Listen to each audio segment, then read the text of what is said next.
She stood alone in a formation of elite SEAL operators, the only woman in a sea of hardened warriors. The Admiral approached with a smirk that promised humiliation. "Tell us your call sign," he demanded loudly, knowing she hadn't been assigned one, his final public move to prove she didn't belong. Laughter rippled through the ranks as all eyes turned to witness her shame. But when she answered with 2 words, "Iron Widow," the Admiral's face drained of color. His ceremonial glass shattered on the floor as he staggered backward. In an instant, the room transformed from mockery to stunned silence. The woman they had dismissed for months was the ghost operator, whose name was spoken only in whispers. From which city in the world are you watching this video today? If you value stories of underestimated heroes finally receiving their due recognition, we invite you to subscribe and join our community. The morning sun cast long shadows across the immaculate training grounds of Naval Special Warfare Center in Coronado. 20 operators stood in perfect formation, their postures identical except for subtle differences that only the most trained eye could detect. Lieutenant Commander Arwen Blackwood occupied the end position, her stance a fraction more precise than those around her. Admiral Victor Hargrove moved slowly down the line, his weathered face revealing nothing as he inspected each operator with the scrutiny that had made him a legend in special warfare circles. At 62, he carried his compact frame with the same efficiency that had defined his 30-year career as a SEAL. 3 rows of ribbons adorned his chest, each representing classified operations spanning 4 continents and 3 decades. When he reached Arwen, he paused a beat longer than necessary. His steel-gray eyes searched for any imperfection in her appearance, any justification for the criticism he clearly wished to deliver. "Lieutenant Commander Blackwood," he said, his voice carrying across the silent formation, "your cover is precisely 1 centimeter off regulation alignment." Though her cover was perfectly positioned, exactly as regulation demanded, Arwen's expression remained neutral. "Yes, sir. I'll correct it immediately, sir." A smirk flickered across the face of Lieutenant Orion Thaid, the square-jawed team leader, positioned 3 spots down from Arwen. The micro-expression conveyed what everyone knew, but none officially acknowledged. Admiral Hargrove had made it his personal mission to ensure the Pentagon's pilot program integrating women into SEAL teams failed, and Lieutenant Commander Blackwood was his primary target. Commander Zephyr Coltrane, the training officer overseeing this advanced combat leadership program, maintained his professional demeanor despite the obvious tension. At 42, with 17 years in special operations, Coltrane had seen the changing tides of military culture and adapted accordingly. He harbored his own doubts about female operators in certain combat scenarios, but he kept these concerns separate from his duty to provide equal training to all qualified candidates. Today's evolution will focus on extended maritime extraction under enemy observation, Coltrane announced after Hargrove had completed his inspection. Full combat load, 15-mile offshore approach, structure infiltration, and package retrieval. The operators maintained their disciplined silence, but subtle shifts in posture revealed their response to the announcement. This was an advanced exercise usually reserved for the final week of training, not day 15 of a 30-day program. "Command has accelerated the timeline," Admiral Hargrove added, his eyes briefly flicking toward Arwen. "Some candidates may find the adjustment challenging." The implication wasn't lost on anyone present. The timeline had been modified to test Arwen's limits before she could fully acclimate to the program's rigors. As the formation disbanded to prepare for the exercise, Lieutenant Thaid brushed past Arwen with deliberate force. "Hope you're a strong swimmer, Blackwood," he muttered. "Extraction weights got mysteriously heavier overnight." Arwen made no response, maintaining the same composed expression she'd held throughout the morning briefing. Only the slightest tightening around her eyes betrayed any reaction at all. In the equipment room, Arwen methodically checked her gear, her movements economical and precise. When she lifted her tactical vest, she noted the subtle difference in weight distribution. Someone had added approximately 2 pounds to the left side, enough to create imbalance during a long swim without being immediately obvious. Rather than report the tampering, she silently redistributed the weights, compensating for the sabotage without drawing attention. As she worked, Captain Vesper Reeve entered the room, her naval intelligence insignia standing out against her otherwise unmarked uniform. "Lieutenant Commander," Reeve acknowledged with a nod that conveyed more than simple recognition. "Captain," Arwen responded, her tone neutral, but her eyes communicating something unspoken. Their brief exchange drew curious glances from the other operators. Captain Reeves' presence at the training center was unusual. Naval intelligence typically maintained distance from special warfare training operations unless something extraordinary was occurring. As they prepared to board the transport helicopters, a communication officer approached Arwen with a secure tablet. "Priority message, Lieutenant Commander. Eyes only." She accepted the device, entered a complex authentication code, and read the message in seconds before returning the tablet. Nothing in her expression revealed the content of the communication, but those watching closely might have noticed the subtle squaring of her shoulders afterward. The helicopter's rotor wash created small dust devils as the operators boarded in sequence. When the aircraft lifted off, Arwen's eyes tracked its ascent vector with unusual precision, automatically calculating wind speed and direction in a manner that spoke of experience beyond standard naval aviation familiarity. Commander Coltrane, seated opposite her, noticed this subtle tell. His eyes narrowed slightly as he reassessed the quiet officer, whose file contained so many redacted sections and vague references to specialized deployment experience. 15 miles offshore, the Pacific Ocean churned with 4-foot swells under overcast skies, challenging but not impossible conditions for experienced maritime operators. As the teams prepared to enter the water, Admiral Hargrove's voice came through their communication systems. "Extraction package is positioned at the northwest corner of the target structure. Teams will compete for retrieval. First team to secure package and return receives priority selection for next month's classified deployment." The announcement changed the exercise dynamics instantly. What had been designed as a collaborative training evolution was now a competition, one that would incentivize the other operators to ensure Arwen's team failed. Lieutenant Thade's team entered the water first, disappearing beneath the surface with practiced efficiency. Arwen's 4-person team followed 30 seconds later, with Arwen taking point position despite not being the designated team leader. Beneath the waves, the operators moved with the eerie coordination of those who had made the ocean their domain. Through the green-tinted water, Arwen led her team with hand signals that were subtly different from standard SEAL protocol, more efficient, more precise, drawing from a lexicon that seemed expanded beyond traditional training.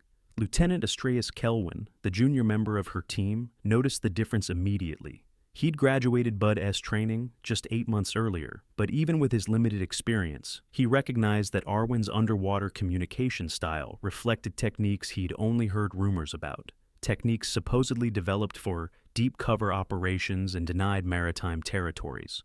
When they reached the target structure, a decommissioned oil platform used for training exercises, Arwen paused at the submerged entrance. Her team expected her to follow standard protocol: surface reconnaissance, team positioning, synchronized entry. Instead, she made a single hand gesture none of them recognized before disappearing into the structure alone, leaving her confused team to either follow or abandon their point operator. Inside the platform's flooded lower level, the exercise suddenly felt anything but routine. Visibility dropped to less than 5 feet, and the structure's metal groaned under pressure changes from the rising tide. Training sensors on the walls simulated enemy detection systems, programmed to respond to standard SEAL approach vectors and evasion techniques. Arwen moved through the space like a ghost, her path seemingly random to her teammates, but systematically avoiding every sensor trigger point. It wasn't luck. It was intimate familiarity with systems her colleagues had never encountered in training. When they reached the package, a weighted case containing classified materials, Lieutenant Thade's team was already there, having approached from the opposite direction. Thade himself had hands on the package, a victorious grin visible even through his rebreather. What happened next occurred so quickly that later accounts from team members would contradict each other.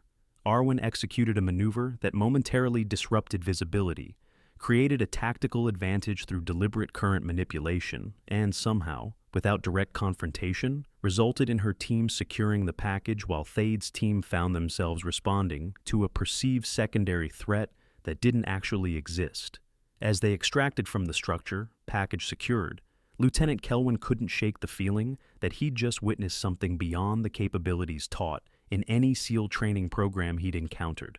The woman leading them through the dark waters moved with the absolute certainty of someone who had done this under actual combat conditions, not training scenarios.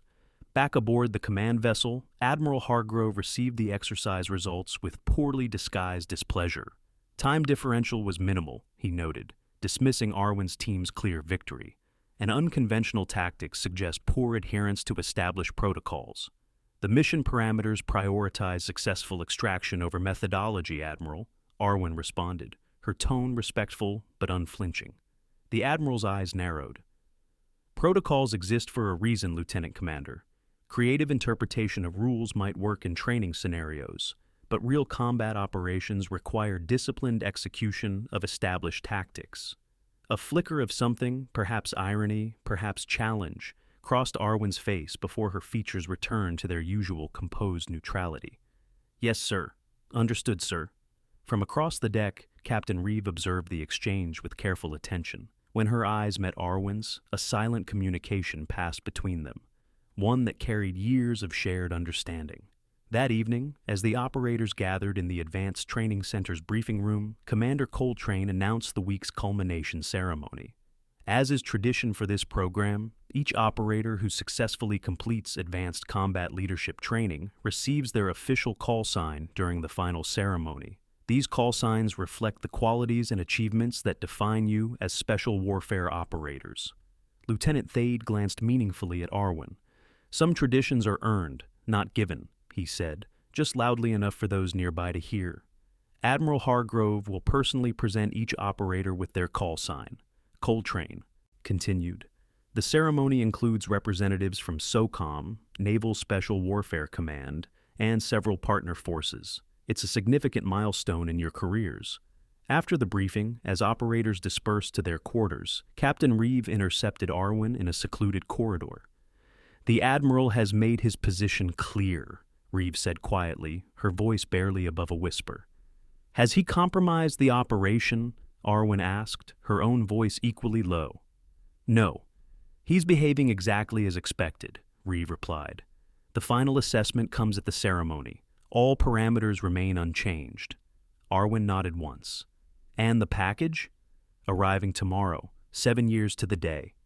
A shadow passed over Arwen's features, not fear, but something deeper, more complex. Memory, perhaps, or resolve. Will you maintain position? Reeve asked, studying Arwen's face with the attention of someone who knew exactly what to look for. Until the mission is complete, Arwen confirmed. As they parted ways, neither woman noticed Lieutenant Kelwin standing in the shadows of an adjacent hallway, his expression troubled by the cryptic exchange he'd just overheard.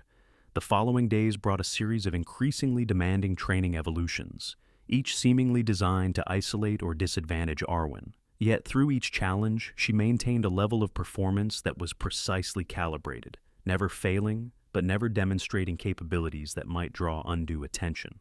During a tactical planning exercise, Lieutenant Thade deliberately excluded her from key strategy discussions, then criticized her contribution as insufficient during the formal debrief. Admiral Hargrove, observing the session, nodded approvingly at Thade's assessment. Operational planning requires comprehensive situational awareness, the Admiral commented, something that appears to be lacking in certain participants. Commander Coltrane frowned slightly at the obvious bias, but maintained his professional demeanor. All teams achieve mission objectives within parameters, he noted neutrally. Lieutenant Commander Blackwood's team actually registered the lowest casualty projection. Theoretical projections are meaningless compared to actual field experience, Hargrove dismissed. Some types of experience can't be simulated or trained for. They must be lived.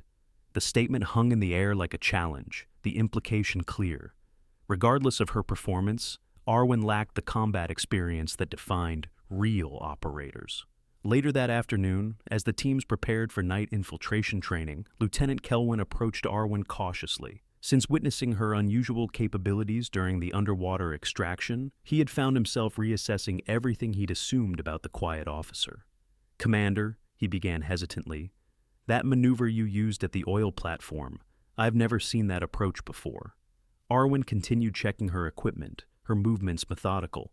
"Improvisation is sometimes necessary in fluid situations, Lieutenant." "With respect, that wasn't improvisation," Kelwin pressed. "That was a practice technique.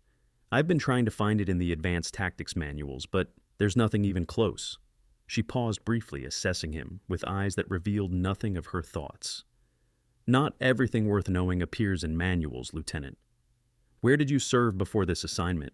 He asked, the question that had been circulating among the operators since her unusual performance. That information is classified beyond your current access, she replied, not unkindly but with finality that discouraged further inquiry. Their conversation was interrupted by the arrival of Lieutenant Thade and several other operators. Sharing secrets, Blackwood? Thade asked, his tone carrying the edge of mockery that had become standard in his interactions with her. Or just explaining why you'll need extra time on tonight's evolution. Simply discussing equipment configurations, Lieutenant, Arwen replied, her voice neutral. Thade's eyes narrowed slightly as he noted the specific layout of her tactical gear, which differed subtly from standard arrangement. That's not regulation configuration. It's within acceptable parameters for this evolution, she responded. Commander Coltrane approved the modification. Something in her calm certainty seemed to irritate Thade more than open defiance would have. Just because they've lowered standards to accommodate you doesn't mean we have to pretend you belong here, he said, dropping all pretense of professional courtesy. Lieutenant Kelwyn tensed, uncomfortable with the open hostility, but unwilling to intervene against a superior officer. Arwen simply continued her preparations, offering no visible reaction to the provocation. We should focus on mission readiness, Lieutenant. The evolution begins in 30 minutes. Thade moved closer, deliberately invading her personal space. You think because you've survived 15 days of this program that you understand what it means to be a SEAL? You have no idea what real operators face in the field, the life and death decisions, the weight of command when everything goes wrong and there's no support coming.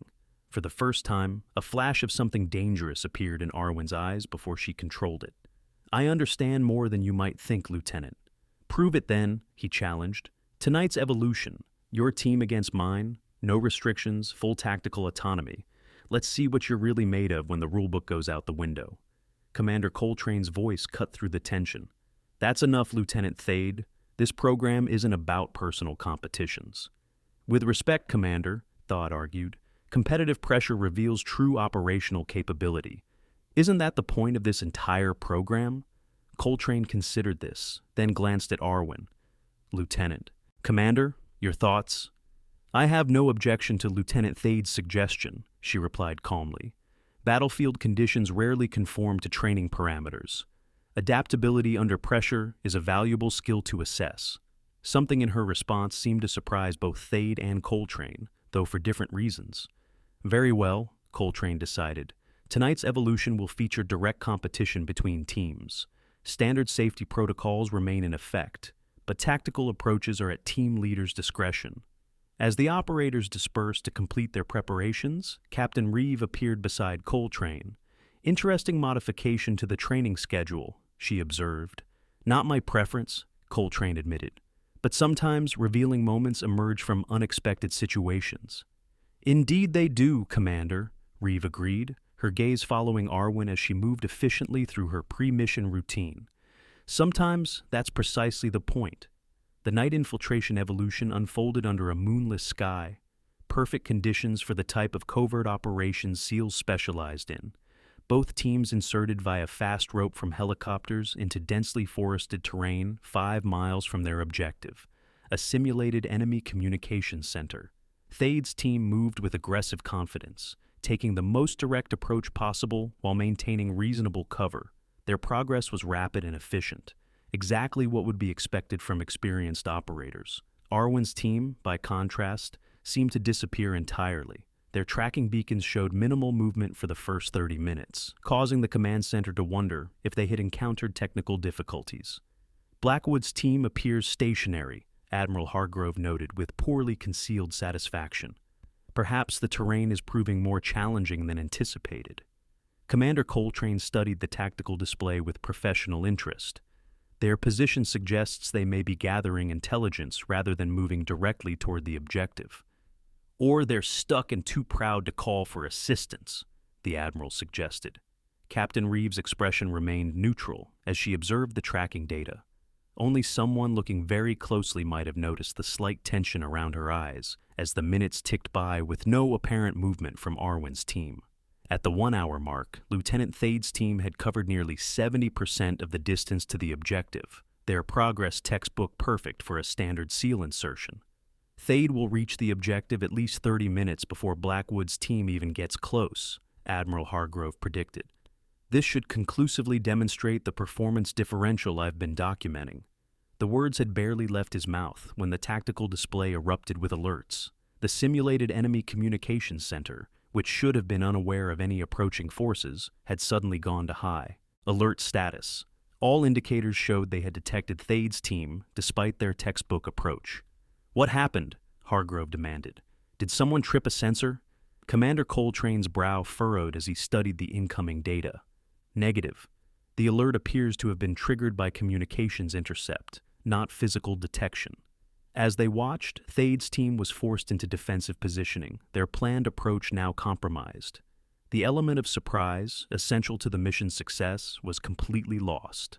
"Where the hell is Blackwood's team?" the Admiral asked, scanning the tactical display for their position.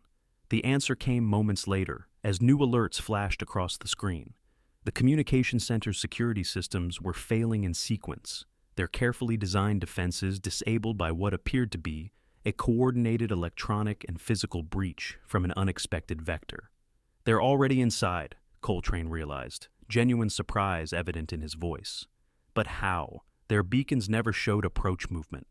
Captain Reeves' expression remained carefully neutral. Perhaps Lieutenant Commander Blackwood found an alternative approach method. Within minutes, the simulation showed Arwen's team had secured the objective and neutralized all opposition without firing a single simulated shot.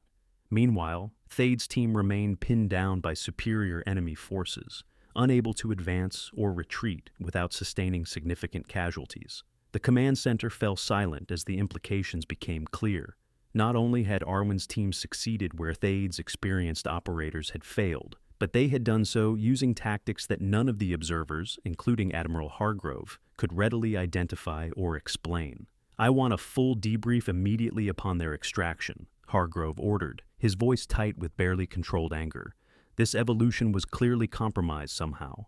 Captain Reeve and Commander Coltrane exchanged a brief glance before returning their attention to the tactical display, where Arwen's team was now executing a textbook extraction, moving with the same ghost-like efficiency that had characterized their entire operation. "Yes, sir," Coltrane responded professionally. "I'm certainly interested to hear Lieutenant Commander Blackwood's explanation of her team's approach." The debriefing room crackled with tension as Lieutenant Commander Arwen Blackwood stood before the tactical display, methodically explaining her team's infiltration approach. Admiral Hargrove sat at the center of the observation table, his fingers steepled before him, eyes narrowed with barely contained suspicion. "We utilized a non-standard insertion technique," Arwen explained, her voice measured and professional. "By diverting along this ravine system, we avoided the primary sensor grid entirely.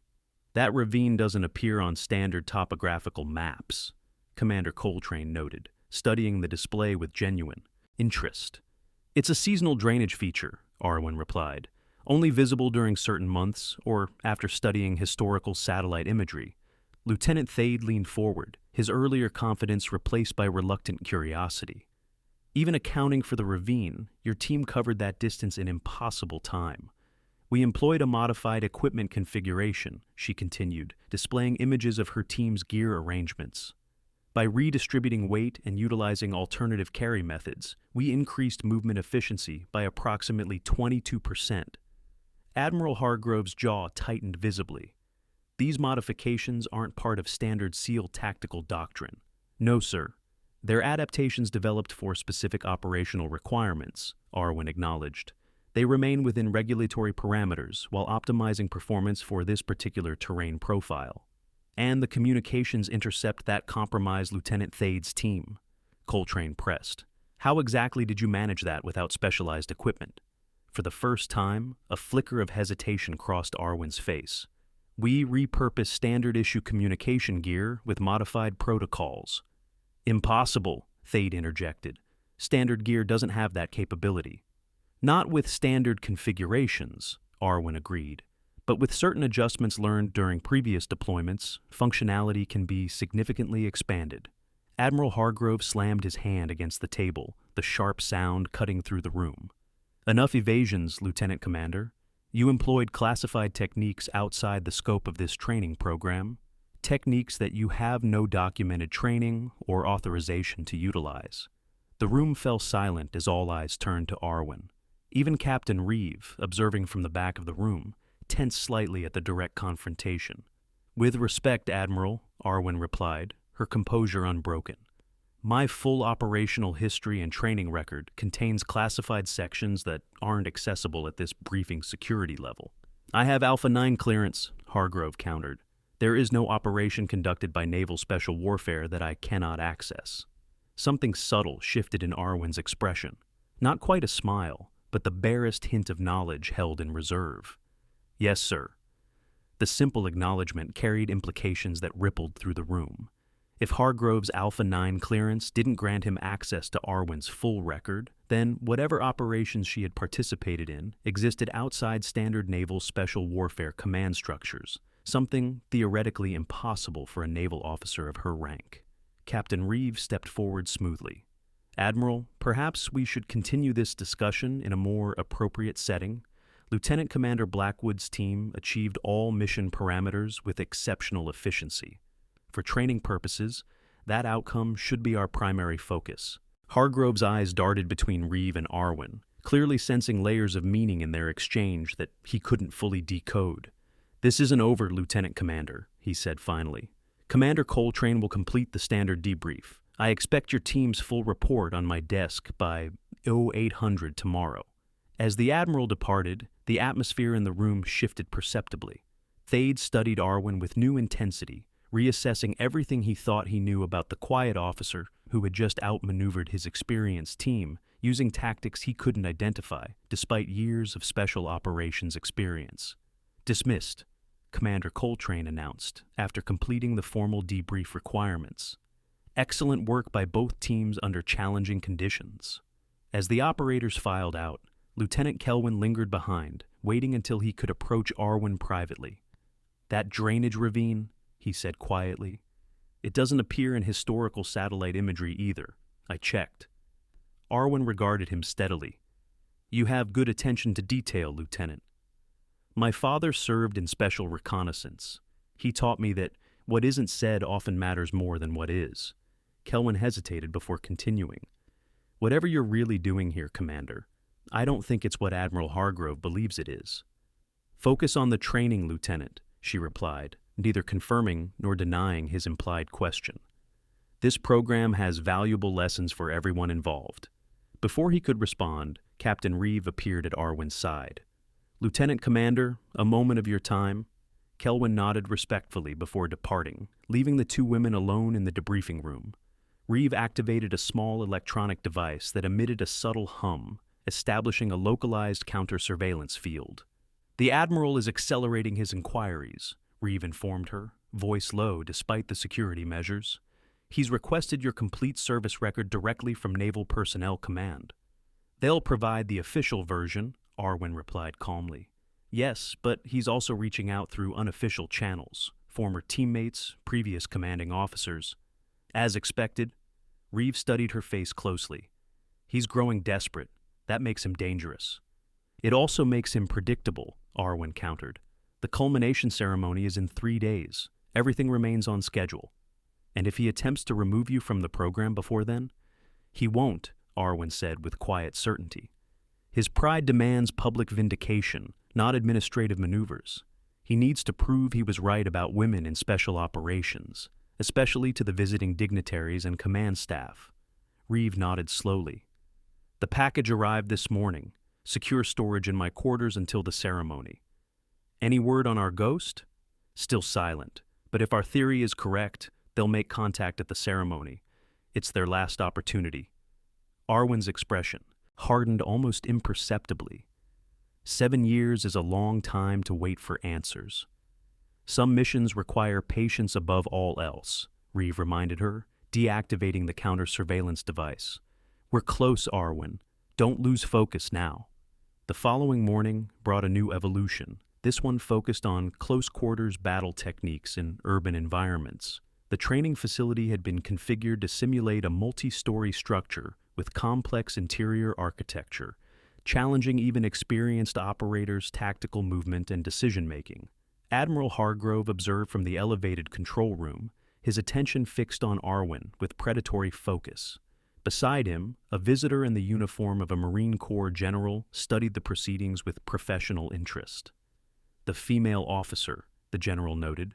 "Lieutenant Commander Blackwood. Her file crossed my desk last week. Impressive qualifications." "On paper, perhaps," Hargrove replied dismissively. "Reality often proves less impressive than administrative documentation." "I understand she's performed exceptionally well in this program so far," the general pressed, "including yesterday's night evolution." Hargrove's expression tightened. "Temporary successes in controlled training environments don't translate to sustained combat effectiveness, General Hayes. My concern remains the long-term viability of female operators in Tier 1 special operations roles. A concern not universally shared across Joint Special Operations Command," Hayes observed mildly. "The data increasingly suggests that properly selected and trained female operators provide unique tactical advantages in certain scenarios." Before Hargrove could respond, alarms blared through the facility. On the monitoring screens, a training scenario had suddenly escalated beyond planned parameters. Smoke filled one section of the structure as warning indicators flashed across the control panels. "What's happening?" Hargrove demanded. The technical officer manning the control station worked furiously at his console. "Sir, there's been a malfunction in the simulation system. The fire suppression protocols have activated with actual incendiary components rather than training markers." "Evacuate the structure immediately," General Hayes ordered. "Negative," the technician responded, his voice tight with concern. "The malfunction has triggered security lockdown. Standard access points are sealed until the system can be reset from the main control node inside the structure." On the monitors, operators could be seen reacting to the emergency, their training exercises forgotten as actual smoke began to fill corridors and rooms. Most teams moved efficiently toward alternative exit points, their special operations training seamlessly transitioning from simulation to real-world emergency response. But one team found themselves in a rapidly deteriorating situation. Lieutenant Thade and 3 other operators were trapped in a section where the smoke was densest, their path to extraction blocked by a security door that had sealed during the malfunction. "Get me communications with Thade's team," Hargrove ordered. "Comms are intermittent due to the security lockdown," the technician reported. Last transmission indicated they were seeking alternative egress through the east utility shaft. On another monitor, Arwen's team could be seen moving with purpose, not toward an exit, but deeper into the structure. Their movement pattern suggested a deliberate approach to the control node, the only location where the malfunctioning systems could be manually overridden. "What is Blackwood doing?" Hargrove demanded. "Her team should be evacuating." General Hayes watched with focused interest. "She appears to be addressing the source of the problem rather than its symptoms." The monitoring system flickered as smoke increasingly obscured the camera views. Partial images showed Arwen's team encountering an unexpected obstacle, a collapsed ceiling section blocking their path to the control node. Without hesitation, Arwen redirected her team, sending them toward an evacuation route while she continued alone. "That's a direct violation of protocols," Hargrove noted with sharp disapproval. "No operator proceeds without team support in hazardous conditions." Hayes made no comment, his attention fixed on the monitors as they tracked Arwen's progress through the increasingly dangerous environment. Her movements displayed none of the hesitation or uncertainty that might be expected in such conditions. Instead, she navigated the smoke-filled corridors with the confidence of someone operating from perfect mental mapping of the complex structure. When she encountered the sealed door separating her from Thade's trapped team, she bypassed the electronic security system with techniques not taught in any naval special warfare training program. The door released, allowing the trapped operators to move toward safety. "How did she override that security protocol?" Hargrove asked, unable to completely mask his surprise. Neither Hayes nor the technicians offered an explanation, all attention now focused on Arwen as she finally reached the control node. Despite the increasingly hazardous conditions, her movements remained precise and economical as she executed a complex sequence of commands that gradually restored normal system function. Within minutes, the facility's fire suppression systems activated properly, clearing the smoke and allowing full evacuation of all personnel. Emergency medical teams entered to assess any potential injuries, finding remarkably few given the severity of the malfunction. In the aftermath, operators gathered at the medical checkpoint for evaluation. Lieutenant Thade, still being treated for minor smoke inhalation, watched as Arwen calmly reported to Commander Coltrane. Nothing in her demeanor suggested she had just executed an emergency response that should have been beyond the capabilities of a standard SEAL officer. "How did you know the bypass sequence for those security doors?" Thade asked when she passed near his treatment station. "That's proprietary technology. Even I don't have that clearance." Arwen paused, meeting his gaze directly. "Sometimes training includes elements that don't appear in standard documentation, Lieutenant." "That wasn't training," he pressed. "Nobody gets trained on proprietary security overrides except—" He trailed off, a new understanding dawning in his expression as he studied her with fresh assessment. "Except who, Lieutenant?" she asked quietly. Before he could respond, Admiral Hargrove approached, his face set in grim lines. "Lieutenant Commander Blackwood, my office, now." The Admiral's office reflected his personality, austere and meticulously organized, with nothing out of place. Naval Special Warfare memorabilia lined the walls, testament to a career spent defining what it meant to be among America's elite maritime operators. "Explain yourself," Hargrove demanded once the door closed behind them. "How did you access those security protocols?" "Standard emergency override procedures, Admiral," Arwen replied, standing at perfect attention. "Don't insult my intelligence, Commander. Those weren't standard overrides. That was a proprietary sequence known only to system developers and certain specialized units." "Then perhaps my previous assignments included relevant training, sir." Hargrove moved around his desk, deliberately invading her personal space. "I've reviewed every accessible record of your service. Annapolis graduate, naval intelligence for 3 years, lateral transfer to surface warfare, then selection for the female integration pilot program. Nowhere in that history is there any indication of specialized training in advanced security systems. Not all training appears in accessible records, Admiral. I have the highest possible security clearance," he snapped, frustration evident in his voice. "Yes, sir, you do," she acknowledged, the simple statement carrying implications that visibly unsettled him. Hargrove stepped back, reassessing the officer before him with growing suspicion. "Who are you really working for, Blackwood? CIA? DIA? Some shadow unit I'm not supposed to know about? I'm a naval officer assigned to complete this training program, sir. Nothing more." "We both know that's not true." He studied her face, searching for any crack in her composed exterior. "The culmination ceremony is in 2 days. Several very senior officials from various service branches will be attending, specifically to observe the female integration program's results." "Yes, sir. I'm aware of the schedule." "Whatever game you're playing ends now, Commander. I won't allow my training center to be used as a stage for someone else's agenda." "No games, Admiral. Just completing the mission as assigned." Something in her phrasing caused Hargrove to pause, a flicker of uncertainty crossing his features before his expression hardened again. "You're confined to quarters until further notice. I'm initiating a full security review of your presence in this program. That would violate direct orders from Naval Special Warfare Command regarding the pilot program's integrity, sir." "I am Naval Special Warfare in this command, Commander," he replied coldly, "and I will not be manipulated by whatever shadow game you're playing." Their confrontation was interrupted by a sharp knock at the door. Without waiting for permission, Captain Reeve entered, her expression professionally neutral, though tension radiated from her posture. "Admiral, General Hayes has requested Lieutenant Commander Blackwood's presence for an operational debrief regarding the facility malfunction." Hargrove's jaw tightened visibly.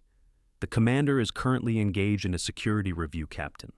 "I understand, sir. However, the general was quite specific about needing her immediate input on the technical aspects of the system override she implemented." The standoff stretched for several seconds before Hargrove relented with poor grace. "Very well. But this conversation isn't finished, Commander."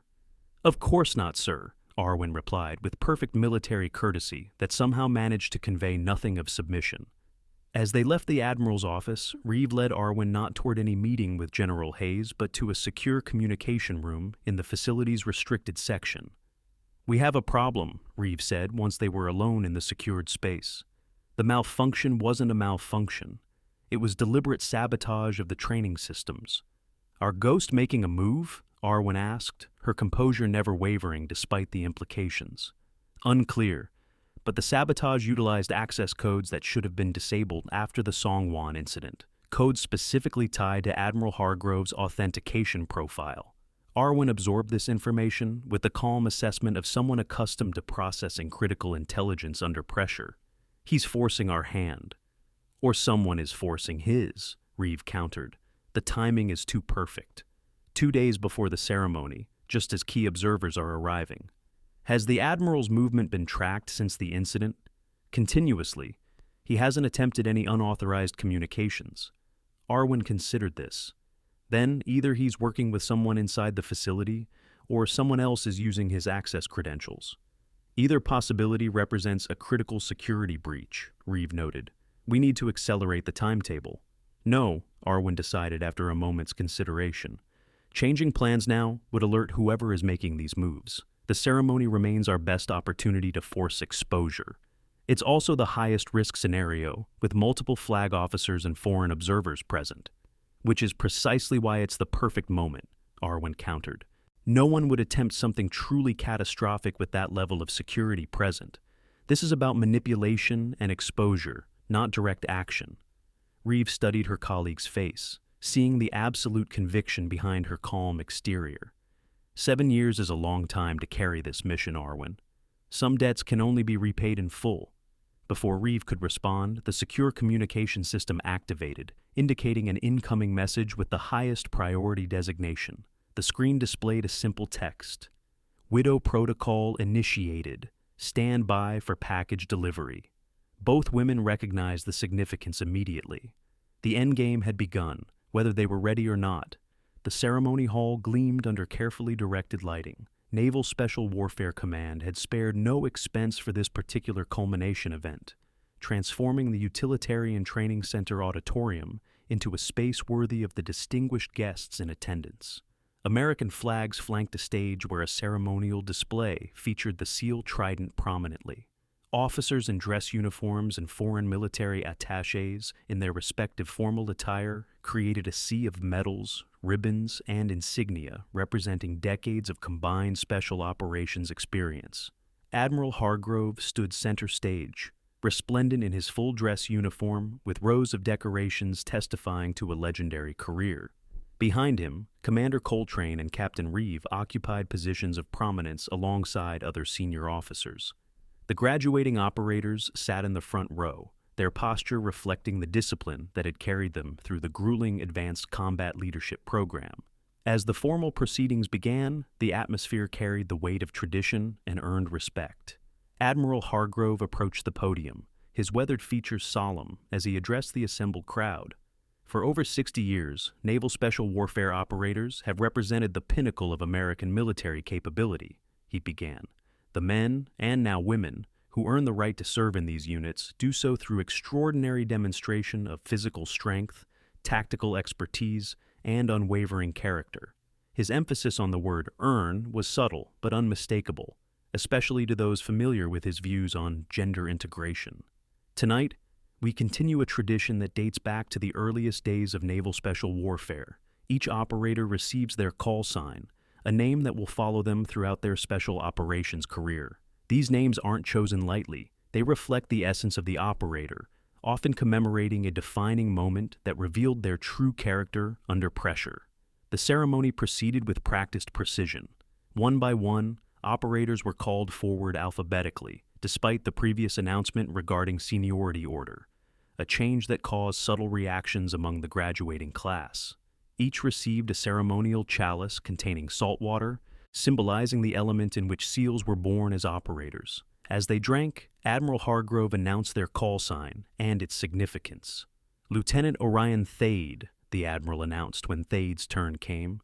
"Your instructors and peers recognize your exceptional leadership during the Omen training evolution, where your decision-making under extreme conditions ensured your entire team's survival. You will be known as Beacon." Thade accepted the chalice with evident pride, drinking the salt water before exchanging a salute with the Admiral. As the ceremony continued, the operator's row gradually emptied until only Arwen remained seated. The change in order had been yet another calculated move to isolate her at the conclusion, a final public reminder of her outsider status. When all others had received their call signs, Admiral Hargrove paused dramatically before addressing the assembly again. As many of you know, the integration of women into special operations roles represents a significant change to our historical composition. While the Navy follows lawful directives regarding this integration, it remains the responsibility of command to ensure all operators, regardless of gender, meet the unwavering standards that make our forces the world's most capable. The message beneath his diplomatic phrasing was clear to everyone present. "Lieutenant Commander Arwen Blackwood," he finally called, his voice carrying a subtle but unmistakable challenge. Arwen stood, her movement economical and precise. She approached the stage with the measured cadence of someone completely in control of every muscle, every expression. Nothing in her demeanor suggested anxiety or uncertainty, despite the obvious tension in the room. Admiral Hargrove held the ceremonial chalice, studying her with eyes that had assessed countless operators throughout his career. "Lieutenant Commander, you have participated in our Advanced Combat Leadership Program for the requisite period. Before assigning your call sign, perhaps you could share with our distinguished guests your most significant operational achievement to date." The request deviated from protocol. No other operator had been asked to justify their presence or qualifications. A subtle murmur passed through the audience as the impropriety registered. Arwen's expression remained perfectly composed. "With respect, Admiral, my operational history includes classified deployments that cannot be discussed in this setting." A thin smile crossed Hargrove's face. "Of course. Most convenient." He turned slightly to address the audience. "Call signs reflect achievement, character, proven ability under fire. They are earned through demonstrable exceptional service." He returned his attention to Arwen, extending the chalice with a gesture that managed to be both formally correct and subtly dismissive. "Nevertheless, tradition must be observed. Lieutenant Commander Blackwood, what call sign have you been assigned by your instructors and peers?" The question was designed as a trap. As a recent transfer to the program, who had been systematically isolated, Arwen hadn't been included in the call sign deliberations that typically preceded the ceremony. By protocol, she should have had no answer. The room held its collective breath, anticipating her embarrassment. Even those who had come to respect her abilities expected this moment to reinforce the fundamental message. She remained an outsider to their brotherhood. Arwen accepted the chalice with steady hands, her gaze never leaving the Admiral's face. "Iron Widow, sir." The two words fell into absolute silence. For a moment, it seemed as though the entire room had been suddenly evacuated of air.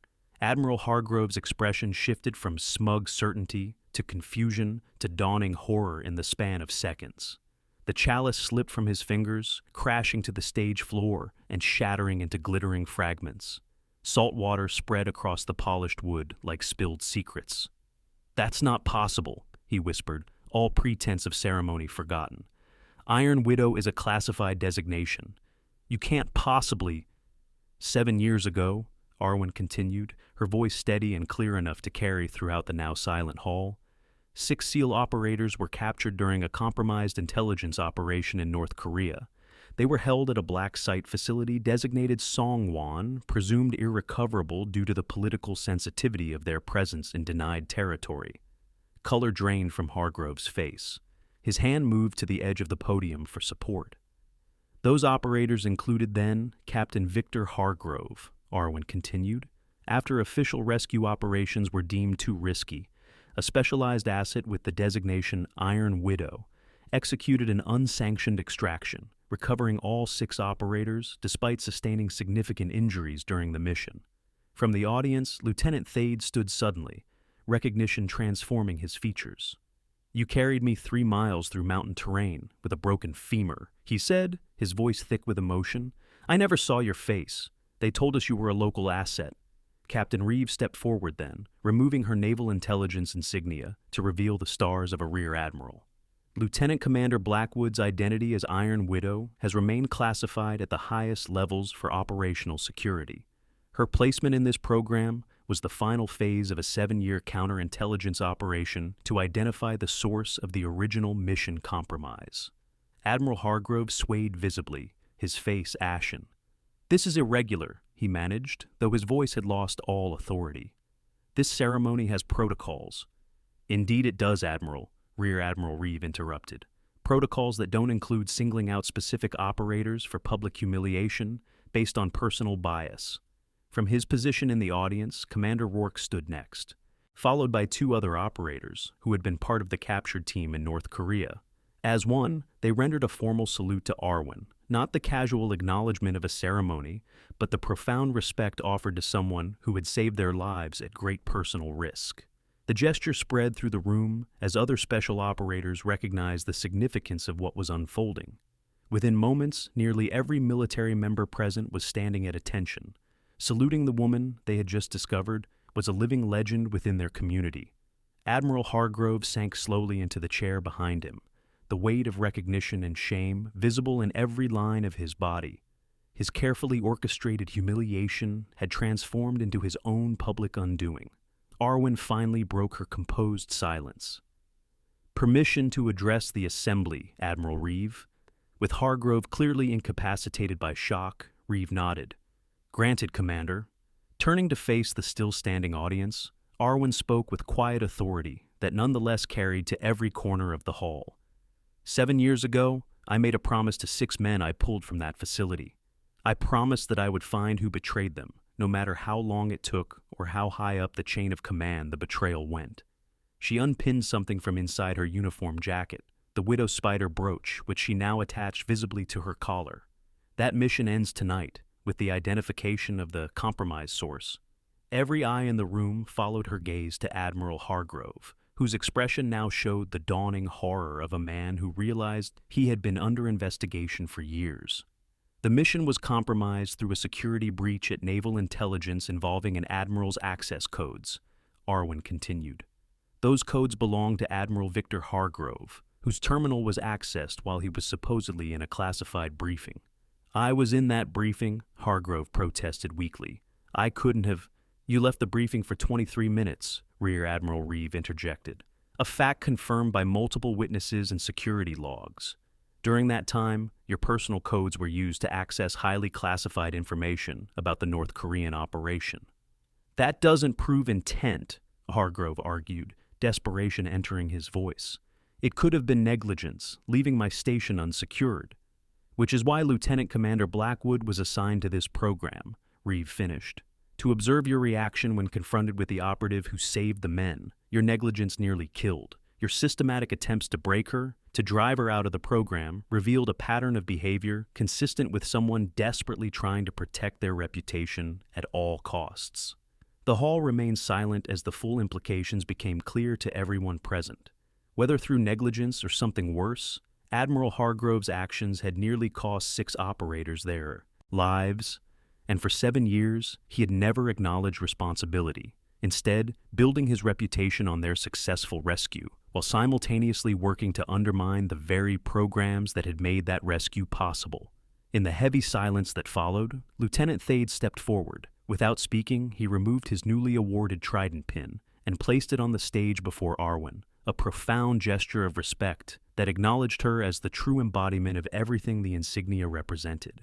One by one, other operators followed suit until a small collection of trident pins lay at her feet, a spontaneous recognition of her status among them that transcended formal ceremony or official designation.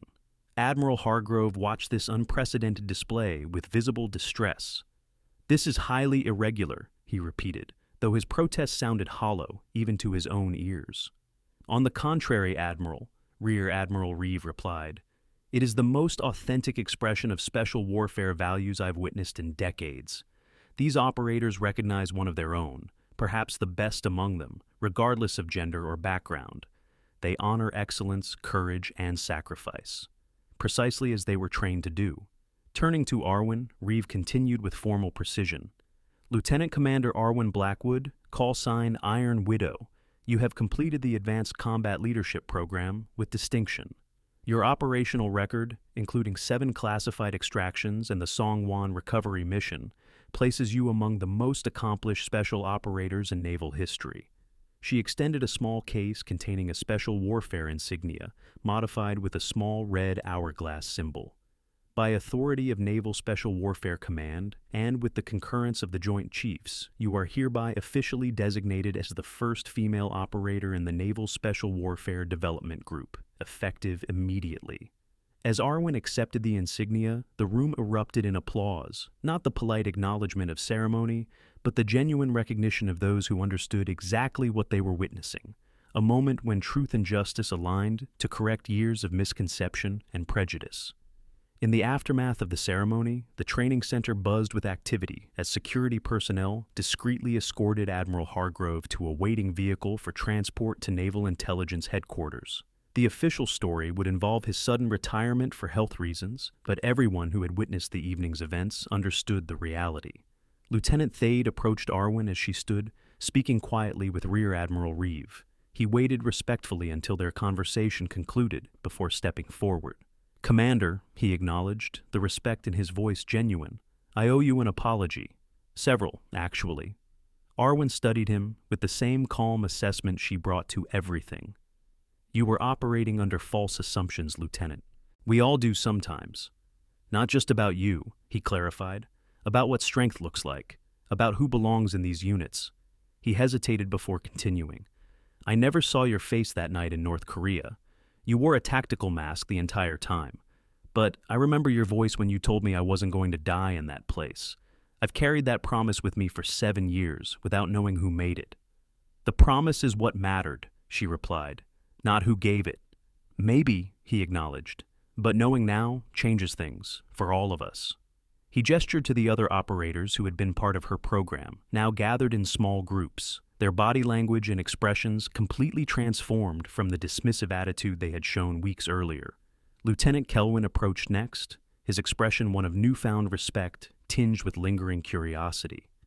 "Commander, if you don't mind my asking, how did you maintain cover for so long, even under the extreme conditions Admiral Hargrove created?"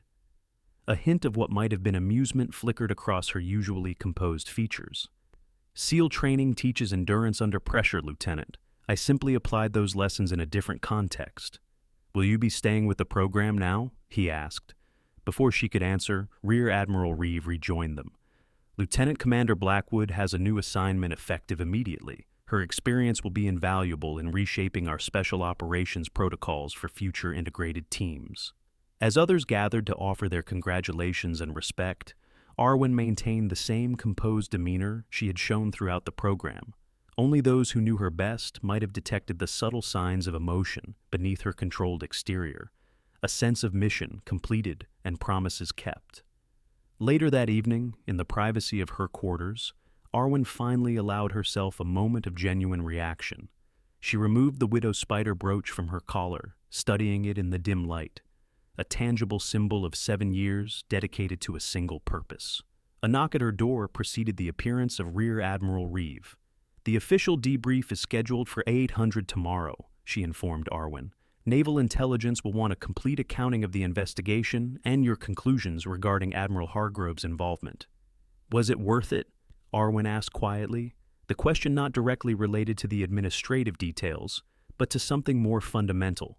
Reeve understood the real question immediately. "You saved 6 lives that night in Songwon, and by completing this mission, you've likely saved countless more who would have been compromised by the Admiral's continued negligence. So, yes, Commander, it was worth it." Arwen nodded slowly, replacing the brooch in its case. "What happens next?" "That's largely up to you," Reeve replied. "Your cover identity is no longer necessary. Your actual service record will be restored to active status, with all the opportunities that entails. And the female integration program will continue with your input and expertise. Tonight changed perceptions that no amount of policy directives could have accomplished." Reeve smiled slightly. "You've opened doors that will never close again." 1 month later, the Advanced Combat Leadership Program welcomed its newest cohort. 20 operators stood at attention as Commander Zephyr Coltrane conducted the initial briefing. Among them were 2 female lieutenants, their expressions reflecting the same disciplined focus as their male counterparts. At the front of the room stood Lieutenant Commander Arwen Blackwood, her uniform now bearing the specialized insignia of her new position as program instructor. The small widow spider pin remained on her collar, no longer hidden but worn as an official recognition of her call sign and the legend it represented. This program will test every aspect of your capabilities as special warfare operators, she began, her quiet voice commanding immediate attention. You will be evaluated not on where you came from or what you look like, but on what you can contribute to your team and how you perform under pressure. Her gaze swept across the assembled operators, lingering briefly on the female lieutenants, whose presence represented the beginning of a new chapter in naval special warfare history. Some of you may have heard stories about the recent changes in our command structure and training philosophy, she continued. Let me be clear. The standards have not been lowered or altered. What has changed is our recognition that excellence comes in different forms, and that true operational capability transcends traditional expectations. Lieutenant Thade, now serving as an assistant instructor, stood at the side of the room, his attitude toward the program and its mission completely transformed from his previous perspective. Over the next 30 days, you will be pushed beyond what you believe possible, Arwen told the new cohort. You will fail. You will succeed. You will learn that your preconceptions about yourself and others are often your greatest limitation. She paused, allowing her words to settle across the silent room. And when you complete this program, you will understand what truly matters in special operations. Not who you are, but what you bring to the mission and how completely you are willing to commit to something greater than yourself. As the briefing concluded and the new operators filed out to begin their first evolution, Lieutenant Kelwin approached Arwen. I've been meaning to ask, Commander, he said. That night in North Korea, when you extracted Admiral Hargrove's team against impossible odds, how did you know it could be done? Arwen considered him thoughtfully before answering. I didn't know it could be done, Lieutenant. I simply knew it had to be done, and that was enough. The simple statement encapsulated everything. That had defined her career and her approach to seemingly insurmountable challenges, an understanding that now formed the foundation of her teaching philosophy. Limitations existed primarily in the mind, and the truly extraordinary became possible when necessity met unwavering commitment.